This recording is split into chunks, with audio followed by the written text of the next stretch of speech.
हिंद, नमस्कार फ्रेंड्स। ज्योति क्लासेस में आप सभी का एक बार फिर से स्वागत है। हेलो दोस्तों, कैसे हैं आप सभी? आई होप आप सभी बहुत ही अच्छे होंगे, स्वस्थ होंगे, स्टडी अपनी कंटिन्यू कर रहे होंगे। चलते हैं हमारी आज की इवनिंग की क्लास की तरफ। जैसा कि आप सभी जानते हैं, इस चैनल के माध्यम से हम कर रहे हैं हमारी होम साइंस की सीरीज, जिसे हम क्लास 6 to 12 की बुक को कवर कर रहे हैं। और मैं आपको बताना चाहूँगी कि अभी तक फ्रेंड्स हमने हमारा क्लास 6 to 9 कंप्लीट कर लिया है। हम आ गए हमारे क्लास 10th में। आई होप आपने हमारी सारी ही प्रीवियस क्लासेस को देखी होगी। नहीं देखी है तो प्लीज़ प्लेलिस्ट में जाइए, वहाँ से क्लासेस वाइज प्लेलिस्ट आपको प्रोवाइड कराएगी। और प्लेलिस्ट में जाके हर एक क्लास की हर एक वीडियो देख करके जो भी आपको समझना हो, वहाँ से अपने हर एक डाउट्स को आप क्लियर कर सकते हैं। क्योंकि हमने हर एक टॉपिक को बहुत ही डिटेल में पढ़ा है। और इतने डिटेल में पढ़ने का फ्रेंड्स एक ही उद्देश्य, एक ही एम है इस सीरीज़ का कि एक बार आप इस सीरीज़ को देखिए, समझिए, ताकि होम साइंस से रिलेटेड कोई भी डाउट आपके माइंड में शेष ना रह जाए, चाहे आप किसी भी क्लास के लर्नर्स हैं। जी हाँ फ्रेंड्स, क्लास 6 से 12 से लेकर किसी भी क्लास के आप लर्नर्स हैं, या फिर किसी भी कॉम्पिटिटिव एग्जाम की, चाहे वो किसी भी स्टेट का उसकी प्रिपरेशन कर रहे हैं, या फिर किसी भी फील्ड में होम साइंस से अपना करियर देख रहे हैं, सभी के लिए सीरीज़ काफ़ी हेल्पफुल होने वाली।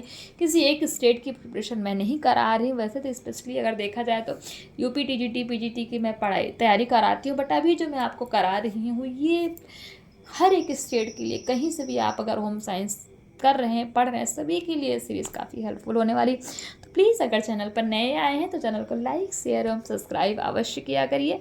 और हाँ, इस वीडियो को जो भी क्लासेस आप देखते हैं उनको अपने दोस्तों के साथ भी शेयर किया करिए, ताकि वो भी हमारी इस सीरीज़ के साथ जुड़ के इस सीरीज़ का लाभ प्राप्त कर सकें। तो ये तो हमने कुछ बातें की अपनी सीरीज़ के बारे में। चलते हैं हमारी आज की क्लास की तरफ। जैसा कि आप सभी जानते हैं, हम कर रहे हैं क्लास 10। तो क्लास 10 में फ्रेंड्स हम कर रहे हैं चैप्टर 13 भोजन एवं पोषण विज्ञान हम पढ़ रहे हैं। और भोजन एवं पोषण विज्ञान के अंतर्गत हम क्या पढ़ रहे हैं? रसोई घर की व्यवस्था, देख रेख तथा उसकी सफाई। ये हमने जो है स्टार्ट किया था।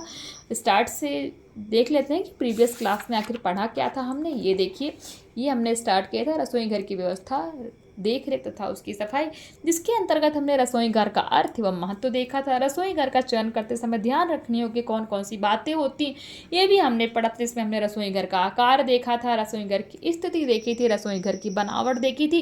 किसके अंतर्गत? रसोई घर का चयन करते समय ध्यान रखने योग्य बातें। फिर हमने देखा था रसोई घर की व्यवस्था। रसोई घर की व्यवस्था में रसोई घर में वस्तुओं का स्थान निर्धारित होना चाहिए, ईंधन का समुचित प्रबंध होना चाहिए, खाद्य सामग्री का उचित संग्रह होना चाहिए, और रसोई घर व बर्तनों की सफाई भी हमने देखी थी। फिर जो दूसरा पॉइंट हमने कवर किया था, रसोई घर की व्यवस्था में प्रमुख केंद्र हमने देखे थे। रसोई घर की व्यवस्था के जो प्रमुख केंद्र हैं कौन कौन से?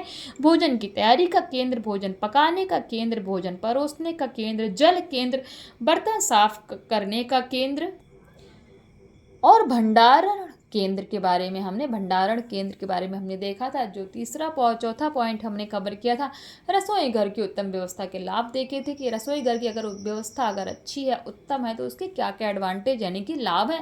और कुछ क्वेश्चंस मैंने आपको एज अ होमवर्क के रूप में दिए थे हमेशा की तरह। आई होप आपने ये क्वेश्चंस को सॉल्व किया होगा, और ये क्वेश्चंस आपसे इजीली सॉल्व हुए होंगे। और आपसे मैंने एक क्वेश्चन और पूछा था, क्या हमने आपको बोला था कि किसी भी एक आधुनिक उपकरण का नाम बताइए, कि से किसी भी आप चाहे कोई भी उपकरण हो जो आधुनिक हो और जिसका प्रयोग करने से जो है समय एवं श्रम की बचत होती है। तो प्लीज़ आई होप आपने सॉल्व किया होगा, बट कमेंट तो इतना कुछ आया नहीं अभी हमारे पास इसका आधुनिक उपकरण वाला।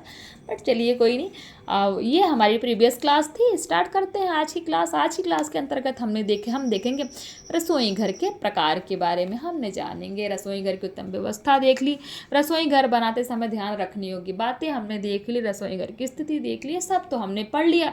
अब रसोई घर के प्रकार देख लेते हैं कि रसोई घर कितने प्रकार के होते हैं। हालांकि इसके बारे में हमने हमारे प्रीवियस क्लासेस में भी पढ़ी है, जो हमारा क्लास 9 था, क्लास 8 था, क्लास 7, क्लास 6 में, यानी कि हर एक क्लासेस में हमने रसोई घर की शैली देखी है। अगर आप हमारे पुराने व्यूअर्स हैं, स्टार्टिंग से हमारे वीडियोस देख रहे हैं, बट क्या जाता है, फिर पढ़ लेते हैं। जितनी बार पढ़ेंगे उतनी बार रिवीजन होगा, और हमेशा कुछ ना कुछ नया सीखने को मिलेगा। मैंने आपको क्या बोला, हर क्लासेस में लगभग आपके सारे कॉन्सेप्ट सेम ही होते हैं, बट बेसिक्स टू एडवांस उनका लेवल क्लासेस वाइज एडवांस होता चला जाता है। आप समझ रहे हैं मैं क्या कहना चाहती हूँ? देखते हैं। तो भारतीय शैली का रसोई घर देख लेते हैं। रसोई घर कितने प्रकार का होता है? 2 प्रकार का, भारतीय शैली का रसोई घर और पाश्चात्य शैली का रसोई घर। इन दोनों प्रकार के रसोई घरों का सामान्य विवरण देख लीजिए। नंबर 1 भारतीय शैली यानी कि जिसको हम देसी शैली का रसोई घर कहते हैं, उनके बारे में पहले भी हमने पढ़ा, फिर देख लेते हैं। भारतीय समाज में प्राचीन काल से प्रचलित रसोई घर को भारतीय शैली का रसोई घर कहा जाता है। वर्तमान में भी विभिन्न ग्रामीण क्षेत्रों में इस प्रकार का रसोई घर बनाया जाता है। और देखते हैं ये हमारा भारतीय शैली यानी कि देसी शैली का रसोई घर होता कैसा है। तो इस शैली में गृहिणी जमीन या नीचे पटरे पर बैठकर ही भोजन बनाना व अन्य सभी कार्य करती है। भारतीय शैली के रसोई घर में फर्श पर मिट्टी का चूल्हा बनाया जाता है अथवा स्टोव आदि भी फर्श पर ही रखा जाता है। इस शैली में बर्तनों की सफाई का रसोई घर के कोने में प्रबंध किया जाता है तथा बाल्टी इत्यादि में पानी की व्यवस्था होती है। मसालों एवं अन्य सामग्री को ऊंचे पटरे पर रखा जाता है। इस शैली के रसोई घर में परिवार के सदस्य भी जमीन पर बैठकर भोजन ग्रहण करते हैं। आप इस चित्र के माध्यम से देख सकते हैं, इस तरीके का होता है भारतीय यानी कि देसी शैली का रसोई घर। आपको समझ में आ गया होगा। अब इसके दोष देख लेते हैं। दोष मतलब इसकी डिसएडवांटेजेस क्या क्या हैं किसके भारतीय रसोई घर के, जो भारतीय शैली के होते हैं। नंबर 1 है भोजन बनाते समय गृहिणी के सामान लेने के लिए बार बार उठना पड़ता है, जिससे उसे थकान होती है। नंबर 2 जो डिसएडवांटेज यानी कि दोष है, भूमि पर बैठकर भोजन बनाने से उसके पेट पर बहुत दबाव पड़ता है। नंबर 3 मिट्टी के चूल्हों एवं अंगीठी से धुआं उत्पन्न होता है, जो स्वास्थ्य के लिए हानिकारक होता है। और नंबर 4 जो डिसएडवांटेज है यानी कि दोष है, घर के सदस्य भोजन करने के लिए जूते चप्पल आदि पहनकर रसोई घर में चले जाते हैं, जिससे वहां गंदगी फैल जाती है। तो हमने भारतीय शैली यानी देसी शैली का रसोई घर तो देख लिया, इसके हमने जो है डिसएडवांटेजेस भी देख लिए। इसीलिए आज की डेट में जो है हमारा पाश्चात्य शैली का रसोई घर बनाया जाता है। सावधानियां देख लेते हैं। नंबर 1 है रसोई घर में धुआं न फैले। नंबर 2 रसोई घर का फर्श पक्का एवं ढालदार होना चाहिए। नंबर 3 रसोई घर में बर्तनों की सफाई का कार्य एक और ही होना चाहिए। नंबर 4 रसोई घर की सफाई का विशेष ध्यान रखना चाहिए। किसी भी सदस्य को जूते चप्पल पहनकर रसोई घर में प्रवेश नहीं करना चाहिए। तो इन चीज़ों का यानी कि इन बातों का ध्यान रखना चाहिए कौन सी शैली के रसोई घर में।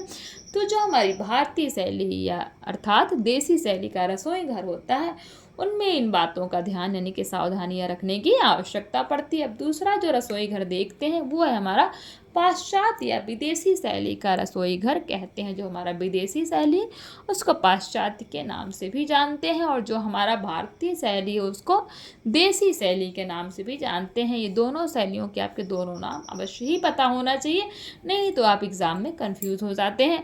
वर्तमान समय में आधुनिक महिलाओं एवं गृहिणियों द्वारा पाश्चात्य शैली का रसोई घर ही अधिक पसंद किया जाता है। पाश्चात्य शैली अर्थात विदेशी शैली का रसोई घर। इसका कारण पाश्चात्य सभ्यता का प्रभाव एवं सुविधाजनक होना है।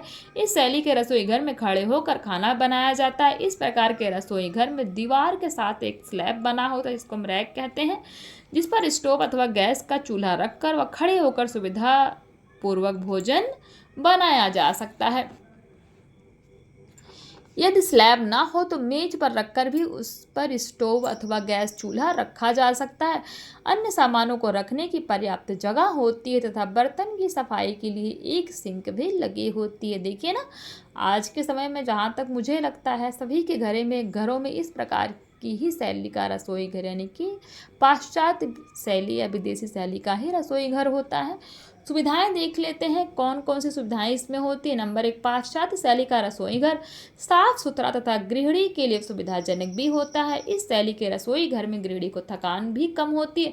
दूसरा जो इसका सुविधाएं यानी कि इसकी जो एडवांटेजेस हैं, इस रसोई घर की व्यवस्था में सभी प्रकार की आवश्यक वस्तुएं जो भोजन बनाते समय चाहिए आसपास के सेल्फ या अलमारियों में रखी होती हैं अथवा वस्तुओं को एकत्र करने के लिए बार बार उठना बैठना नहीं पड़ता। यदि कोई वस्तु कहीं से लानी भी हो तो शीघ्रता तथा सरलता से लाई जा सकती है। नंबर 3 जो इसकी सुविधाएं हैं, इसका एडवांटेजेस है, इस रसोई घर में गृहिणियां किसी भी वेशभूषा में भोजन बना सकती हैं अथवा अन्य कार्य भी कर सकती है। नंबर 4 है ऐसे रसोई घर में कार्य करने में न केवल सुविधा होती है वरन प्रसन्नता भी होती है तथा परिवार के रहन सहन का स्तर उच्च प्रतीत होता है।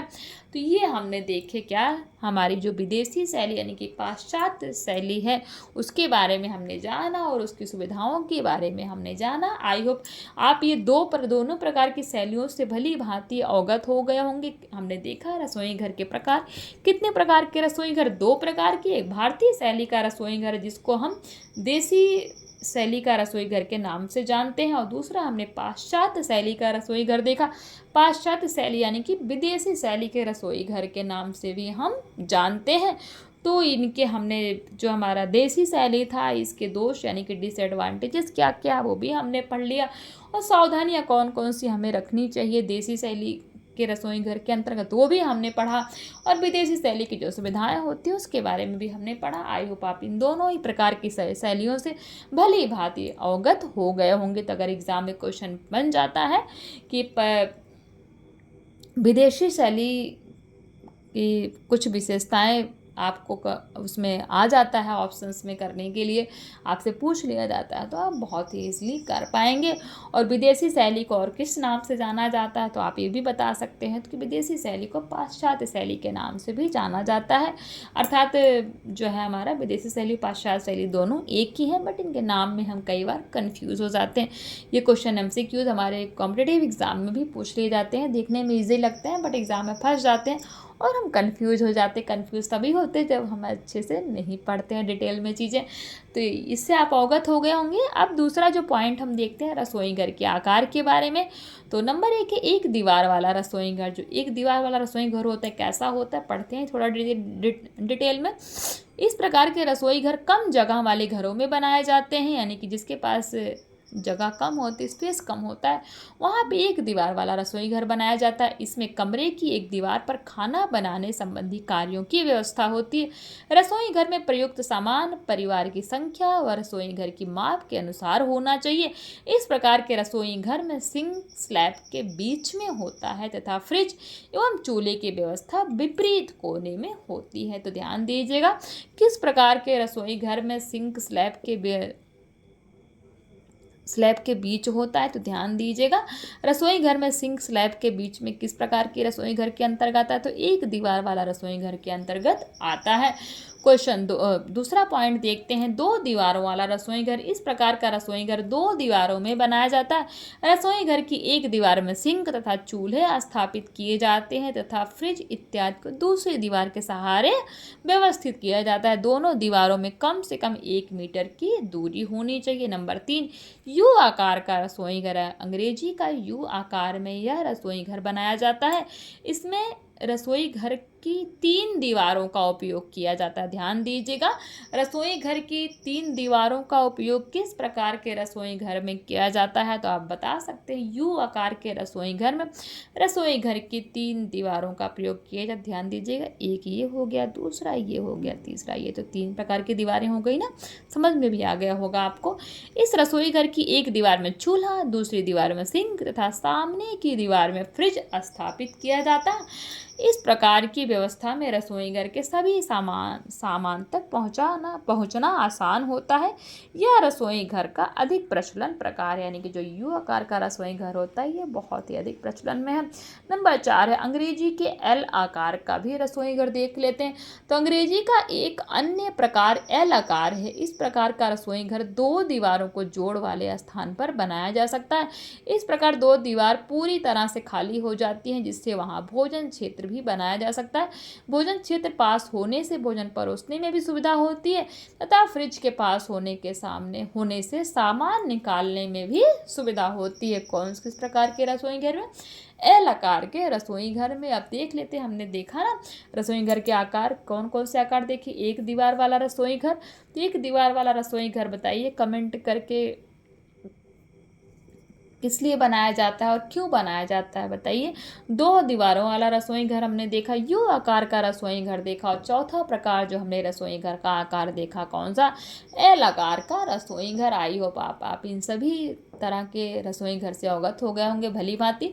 अब जो दूसरा टॉपिक हम देखते हैं इसके अंतर्गत रसोई घर में प्रयुक्त होने वाले चूल्हे। रसोई घर में सबसे आवश्यक उपकरण चूल्हा या स्टोव ही होता है, क्योंकि भोजन इसी द्वारा पकाया जाता है। इसमें ईंधन के रूप में गैस या मिट्टी के तेल का प्रयोग किया जाता है। देश में विभिन्न प्रकार के चूल्हे प्रयोग में लाए जाते हैं जो निम्नलिखित है। नंबर 1, लकड़ी का चूल्हा। यह भारतीय शैली का चूल्हा है। इस प्रकार के चूल्हे मिट्टी तथा ईंटों के खड़ा करके बनाए जाते हैं तथा साथ ही मध्य में लकड़ी जलाने की व्यवस्था भी होती है। इस चूल्हे में जलाई जाने वाली लकड़ी के कारण धुआं अधिक फैल जाता है जो आंखों के लिए हानिकारक होता है। साथ ही रसोई घर में रखे सामानों पर कालिख लग जाती है तथा धुएं के निकास के लिए चिमनी बनाई जाती है जिससे धुआं बाहर निकल जाए। ये देखिए लकड़ी का चूल्हा इस प्रकार से दिखता है। आप सभी अवगत होंगे, बहुत लोगों को नहीं पता होगा, बट मैक्सिमम लोग इस चूल्हे के बारे में अच्छी तरह से जानते होंगे। दूसरा है हैदराबादी चूल्हा जो धुआं रहित होता है। देखते हैं, हैदराबादी चूल्हा एल आकार का होता है। ये देखिए इस प्रकार का बना ना, तो एल आकार का जो हैदराबादी चूल्हा ये आपको यहाँ पे दिख रहा होगा। ये देखिए एल आकार का होता है। यह चूल्हा मिट्टी और ईंट से नाली के समान बना होता है। इस चूल्हे में एक साथ 2 या 3 बर्तन या पतीली चढ़ाने के 2-3 छिद्र बने होते हैं। इसके 2 सिरे होते हैं। एक सिरे में लकड़ी लगाई जाती है तथा दूसरे सिरे में चिमनी होती है। एक सिरे में लकड़ी लगा, दूसरे सिरे में चिमनी हमने देख लिया। इस चिमनी को घर की छत या छप्पर से बाहर निकाला जाता है जिससे धुआं बाहर निकल जाए। इस चिमनी के ऊपरी सिरे पर छतरी लगी होती है जिससे वर्षा का पानी व कूड़ा करकट इत्यादि चिमनी में ना गिर पाए व धुआं निकलने में बाधा ना उत्पन्न हो। ये देखिए हैदराबादी चूल्हा आप देख रहे हैं इस प्रकार से, ये इस तरीके का होता है। आई होप आपको समझ में आया होगा। कितने लोग इस हैदराबादी चूल्हे का प्रयोग देख चुके हैं, कितने लोगों के घरों में कभी था? अभी तो नहीं होगा कि अभी तो मैक्सिमम वही गैस चूल्हा ही प्रयोग होता है, बट बताइए कमेंट करके कितने लोगों के घरों में ये हैदराबादी चूल्हा था और कितने लोग इस प्रकार के चूल्हे से अवगत हैं। अब हैदराबादी चूल्हे पर भोजन पकाने के लाभ देख लेते हैं। नंबर 1, यह धुआं रहित चूल्हा होता है। इससे रसोई घर स्वच्छ रहता है व साथ ही गृहिणी के स्वास्थ्य पर भी प्रतिकूल प्रभाव नहीं पड़ता। नंबर 2, इसमें एक साथ विभिन्न प्रकार के व्यंजन तैयार किए जा सकते हैं जिससे ईंधन की भी बचत होती है। नंबर 3, इस प्रकार के चूल्हे पर भोजन शीघ्रता से पक जाता है। नंबर 4, यह भोजन बनाने की सरल व सस्ती विधि है। कौन सी भोजन पकाने की सरल व सस्ती विधि है? तो जो हैदराबादी चूल्हा हमने पढ़ा वही हम पढ़ रहे हैं। नंबर 3, कोयले की अंगीठी। कोयले की अंगीठी पर भोजन बनाना प्राचीनतम माध्यम है। वर्तमान में इस अंगीठी का प्रयोग नगरों में कम होता है। कोयले की अंगूठी सामान्यतः निम्न 2 प्रकार की होती है। कौन कौन सी? पत्थर के कोयले की अंगूठी और दूसरा कच्चे कोयले की अंगूठी। ध्यान दीजिएगा, जो कोयले की अंगूठी होती है, अंगीठी होती है, अंगूठी नहीं अंगीठी फ्रेंड्स ध्यान, अंगूठी नहीं समझ लेना। कोयले की जो अंगीठी होती है ना 2 प्रकार की होती है। कौन सी? पत्थर के कोयले की अंगीठी और दूसरा कच्चे कोयले की अंगीठी। तो देख लेते हैं डिटेल में पत्थर के कोयले की अंगीठी। कोयले की अंगीठी में पत्थर का कोयला जलाया जाता है। यह कोयला लकड़ी के कोयले से अधिक समय तक जलता है तथा इसका ताप बहुत अधिक रहता है। कच्चे कोयले की अंगीठी, यह अंगीठी पत्थर के कोयले से महंगी होती है। इसमें भी भोजन शीघ्रता से पक जाता है तथा बर्तन खराब नहीं होता। ध्यान दीजिएगा, जो कच्ची कोयले की अंगीठी होती है पत्थर के कोयले की अंगीठी से कॉस्टली यानी कि महंगी होती है। तो ये हमने देख लिया कोयले की अंगीठी, उसके भी 2 प्रकार देख लिए। नंबर 4 देखते हैं मिट्टी के तेल वाला स्टोव।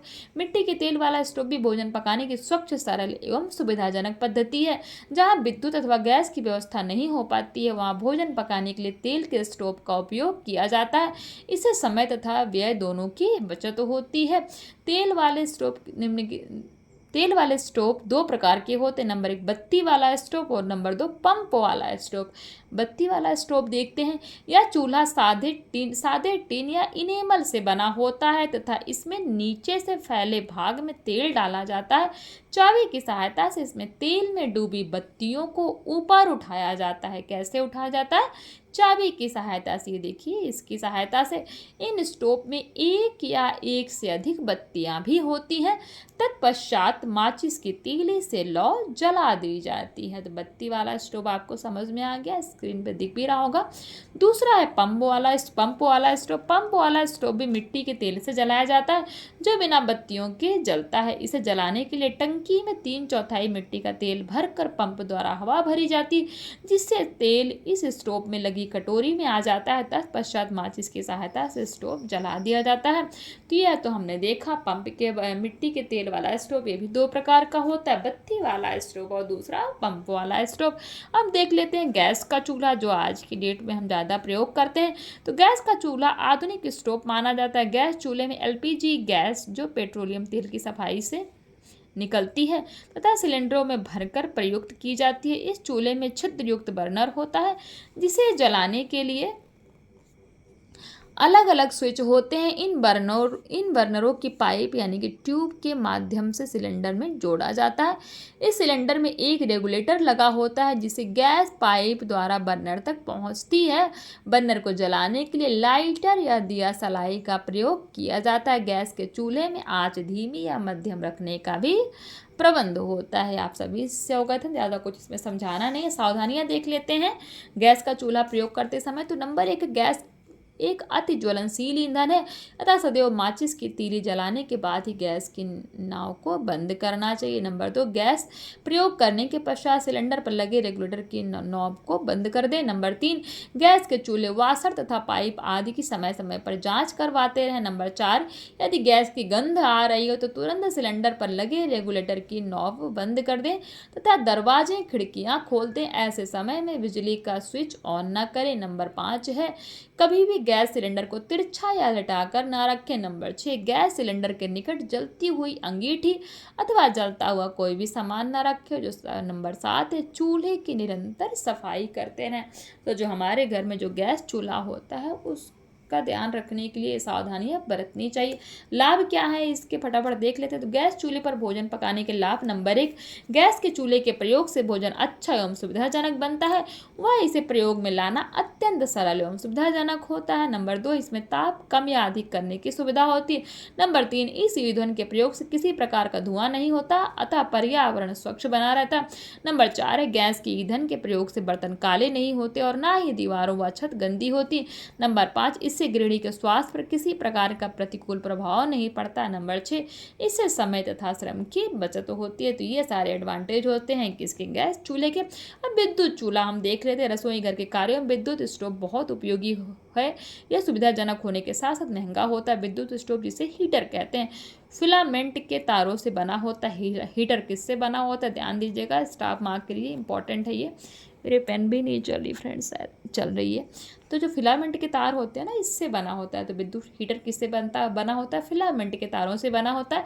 यह जाली चीनी मिट्टी की प्लेट से जुड़ी होती है। जाली को बिजली के तारों से जोड़ा जाता है जिससे बटन दबाते ही तारों में ताप का प्रवाह शुरू हो जाता है तथा पर्याप्त ऊष्मा उत्पन्न होती है। इसके लिए निम्नलिखित बातों का ध्यान रखना चाहिए। नंबर 1, हीटर को हमेशा विद्युत कुचालक जैसे लकड़ी के टेबल पर रखें।